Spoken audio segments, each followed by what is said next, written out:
Selamat siang dan salam sejahtera untuk kita semua. Perkenalkan, nama saya Kristina Muriati dengan NIM F12312210002. Di sini saya akan menjelaskan materi masa pendudukan Jepang di Indonesia. Sebelumnya, saya akan membahas mengenai capaian pembelajaran dan tujuan pembelajaran dari materi masa pendudukan Jepang di Indonesia. Capaian pembelajaran dari materi ini yaitu peserta didik dapat memahami materi mengenai pendudukan Jepang di Indonesia. Di samping itu, peserta didik mampu menjelaskan tentang awal kependudukan Jepang di Indonesia, kebijakan Jepang di Indonesia, dan juga berakhirnya kependudukan Jepang di Indonesia. Adapun tujuan pembelajaran dari materi ini yaitu ada 3. Yang pertama, peserta didik diharapkan mampu mengidentifikasi awal kependudukan Jepang di Indonesia.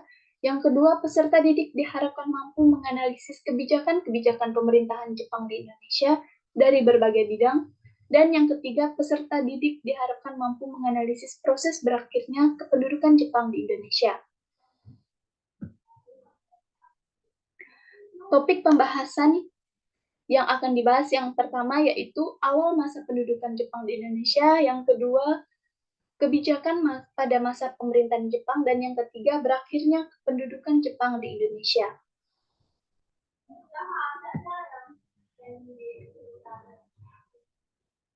Topik pembahasan yang pertama yaitu awal masa pendudukan Jepang di Indonesia. Dalam perjalanan sejarah Indonesia, Jepang pernah memerintah Hindia Belanda atau sekarang yang disebut dengan Indonesia.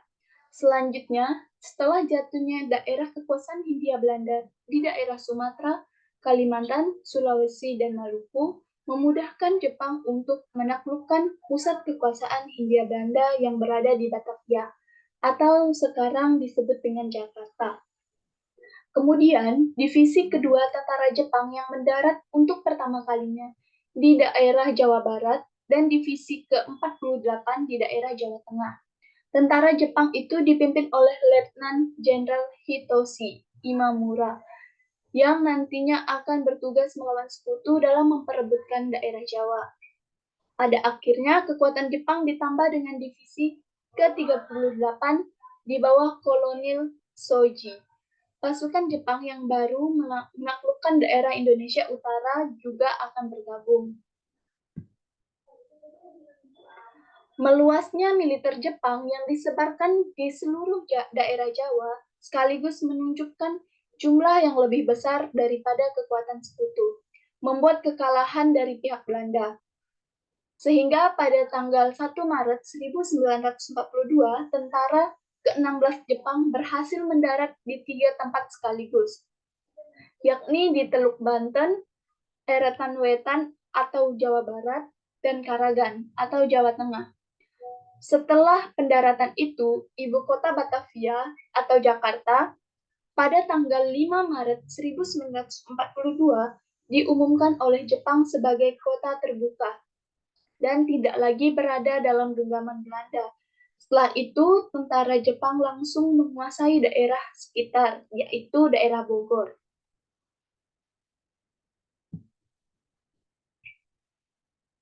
Topik pembahasan yang kedua yaitu kebijakan pada masa pemerintahan Jepang. Adapun kebijakan-kebijakan yang dilakukan oleh Jepang di Indonesia itu yang pertama, bidang politik. Dalam bidang politik, tindakan pertama kali yang dilakukan oleh pihak Jepang adalah membekukan segala kegiatan politik. Semua pergerakan rakyat yang berbau politik dilarang, seolah-olah pemerintah militer Jepang menerapkan sistem fasisme dan menetapkan garis politik pemerintah sebagai satu-satunya aliran yang harus ditaati. Yang kedua, di bidang ekonomi. Kebijakan pemerintahan Jepang dalam menaklukkan sistem pengaturan di bidang ekonomi, Jepang membuat kebijakan-kebijakan yang pada intinya terpusat pada tujuan pengumpulan bahan mentah untuk industri perang. Ada 2 tahap perencanaan untuk mewujudkan tujuan tersebut, yaitu tahap penguasaan dan tahap menyusun kembali struktur. Yang ketiga, di bidang pendidikan. Kebijakan yang diterapkan pemerintah Jepang di bidang pendidikan adalah menghilangkan diskriminasi dalam mengenyam pendidikan. Pada masa Belanda, yang dapat merasakan pendidikan formal hanya rakyat pribumi untuk kalangan menengah ke atas. Sementara rakyat kecil tidak bisa memiliki kesempatan. Sehingga pada masa Jepang mulai menerapkan pola pendidikan semua rakyat dan lapisan manapun berhak untuk mengenyam pendidikan formal. Yang keempat yaitu bidang militer. Dalam bidang militer, Jepang telah mendirikan organisasi pergerakan berbasis militer, semata-mata untuk kondisi militer Jepang yang semakin terdesak dalam Perang Pasifik. Pada tahun 1943, Jepang semakin intensif dalam mendidik dan melatih pemuda-pemuda Indonesia di bidang militer. Dan yang selanjutnya yaitu topik pembahasan yang ketiga, berakhirnya kependudukan Jepang di Indonesia. Pada akhir tahun 1944, Jepang semakin terdesak.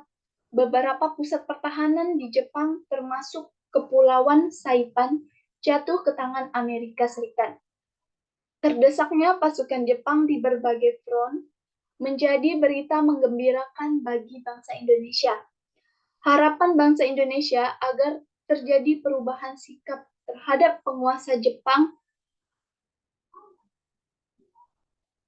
semakin terpuruk, semangat tempur tentara Jepang semakin merosot, dan persediaan senjata dan amunisi terus berkurang, dan banyak kapal perang yang hilang. Keadaan semakin diperburuk dengan perlawanan rakyat yang semakin menyala. Pada tanggal 17 Juli 1944, Jenderal Nideki Tojo diganti oleh Jenderal Koniaki Koiso.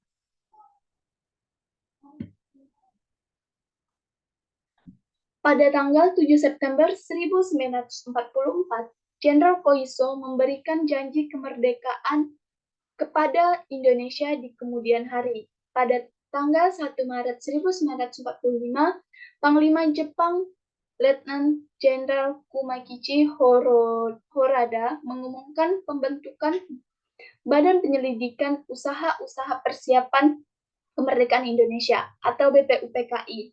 Seiring berjalannya BPUPKI, pada tanggal 6 Agustus 1945, kota Hiroshima dibom atom oleh Sekutu, dan pada tanggal 7 Agustus 1945 dibubarkannya BPUPKI dan dibentuklah PPKI atau Panitia Persiapan Kemerdekaan Indonesia. PPKI yang dipimpin oleh Insinyur Soekarno beserta Muhammad Hatta dan Dr. Rajiman Widyadiningrat berangkat ke Dalat, Vietnam pada tanggal 2 Agustus 1945 dengan bertujuan untuk mengetahui lebih lanjut mengenai kemerdekaan Indonesia. Bersamaan dengan itu, kota Nagasaki dibom atom oleh Sekutu. Akhirnya, pada tanggal 14 Agustus 1945, Jepang menyerah kepada Sekutu dan berakhir juga masa pendudukan Jepang di Indonesia. Demikian penjelasan yang dapat saya sampaikan. Berikut saya akan membacakan kesimpulan dari materi yang telah dibahas. Jadi kesimpulannya yaitu masa pendudukan Jepang selama 3,5 tahun merupakan salah satu periode penting bagi sejarah Indonesia. Jepang mampu menaklukkan Belanda dan langsung menggantikan kedudukan pemerintahan Hindia Belanda. Pada masa pendudukan Jepang, sistem pemerintahan yang digunakan adalah sistem militer, di mana orang-orang yang berkuasa adalah tentara. Polisi yang diberikan oleh pemerintah Jepang berpengaruh dalam bidang politik, sosial ekonomi, pendidikan, dan juga militer. Sekian penjelasan materi yang dapat saya sampaikan. Maaf jika ada salah-salah kata atau kurang berkenan. Kurang dan lebihnya saya ucapkan terima kasih.